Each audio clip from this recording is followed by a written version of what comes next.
to go through this question algebraically, but also give a numerical example, which I hope will make sense if you were struggling with it.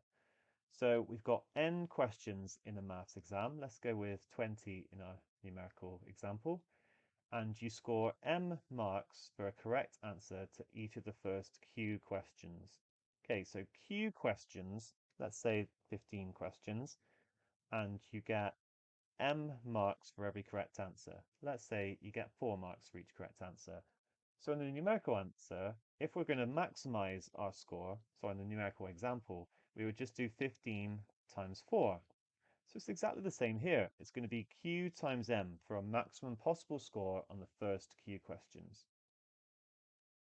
And then we get m plus 2 for a correct answer in the remaining questions.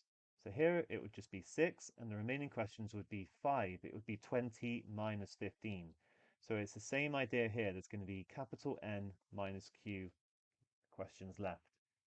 And therefore, how many can we get in the rest of the questions? Well, it's going to be 5 times 6 in my numerical example. In this one, it's going to be N minus Q. Notice the bracket times by M plus 2. So let me just go through this very quickly again algebraically. So we've got Q questions, M marks per question. You multiply them together. That's how much you could get if you got them all right, and that's what we're interested in. There's then going to be N minus Q left. We just take the number of questions and minus the number done. There's M plus 2 marks per question. So you then times those two together to get the maximum possible marks. And I've kind of done that here with my numerical example.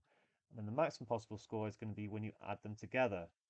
So forget what that is now, I'm not interested, but this is what I'm interested in, and I want to simplify it because in the answers they don't have this one here. So we're going to get QM. Right now I've got a double bracket, QM plus NM plus 2N minus QM minus 2Q.